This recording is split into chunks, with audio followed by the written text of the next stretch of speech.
Ang Katolikong simbahan mauna bagyod ang tinuod nga gitukod ni Kristo. Mga inigugma kong igsoon, ang Diyos siyang hunahuna og plano kanunay eksakto husto. Basa na sa Isaias 55:8. Ngamingon ang Diyos ang inyong hunahuna, dili mo akong hunahuna. Ang inyong paagi, dili mo akong paagi. Matod pa sa Diyos. Isaias 55:8. Ang nayona nga pundok, kaduha nga pundok matapos o ang ikatulo ka pundok magapadayon.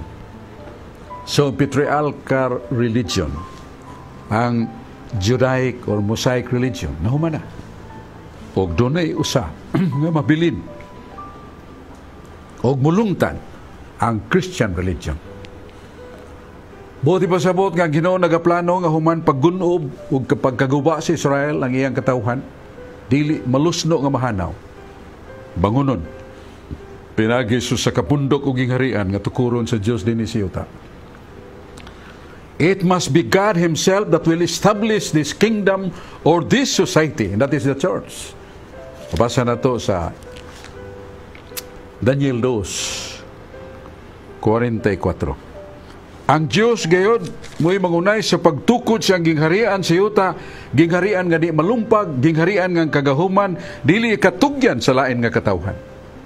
What is this kingdom that would be built and established by God Himself? Maong iglesia. Mayon si Kristo, ikaw Pedro bato, o nga ibabaw ning bato, pagatukuron ko nga akong iglesia gahom sa impierno, dili makadaog kaniya. Kaya ko magauban kaninyo kada adlaw hangtod sa katapusan sa kalibutan. Mao ning gilitok ni Kristo San Mateo kapitulo 16 bersikulo 18. San Mateo kapitulo 28 bersikulo 20. Nga ang simbahan nga tukuron dili malumpag sa gahom sa impierno, sa gahom sa yawa, sa gahom sa kasalanan, sa gahom sa panglutos. Ang Dios nagasaad gaya ning ubanan. Og sa Isaias 14:24 nagingon, ako ang Dios, ang akong gisulti tinuod, ang akong gitinguha matuman. Gisulti sa Dios nga ang iglesia dili mabungkag, dili magguba, dili madaog sa gahom sa impierno. Gisulti sa Dios nga siya magauban ni kada adlaw hangtod sa katapusan sa kalibutan. Unsa may yang ubanan ko nahanaw ang matuod nga iglesia? Ang matuod nga iglesia dunay hiyas og faculties sama sa pagkamapadayonon o kini magatudlo kanunay sa kinabuhi sa pagkabalahan. Na sa Isaias 35:8, ang akong dalan kun iglesia gamanan sa pagkabalaan. Muna nga ang matuod nga simbahan sa Ginoo ipakailap sa tanang nasod. Kay siya sa Isaiah 54:5, ako ang Diyos na nagalukop sa tibuok kalibutan.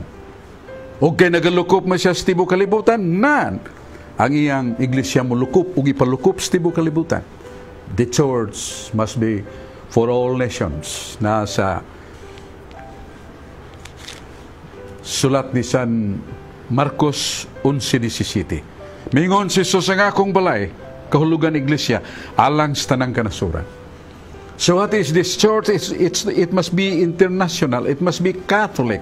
It must be universal.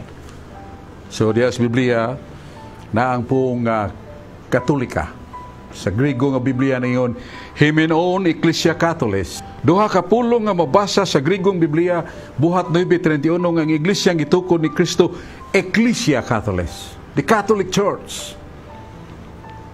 Umawni ang iglesia ang iyang gisaaran nga dili malumpag kay papuyaan niya sa Espiritu Santo hangtod sa kangturan. San Juan 14:12-16. The Holy Spirit dwells in the church forever hangtod sa katapusan.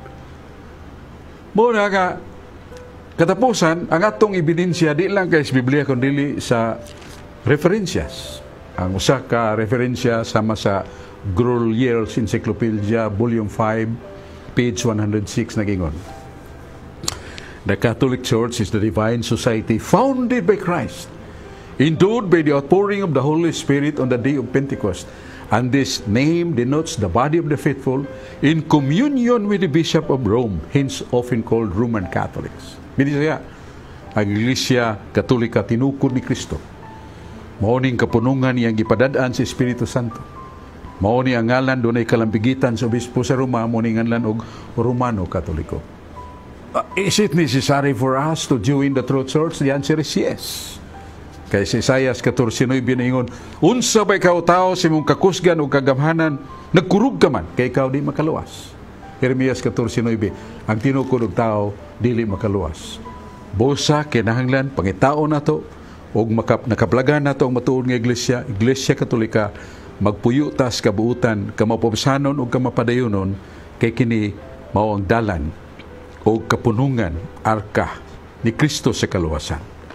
Ngayon, salamat kayo sa iyong pagduyog kanamo.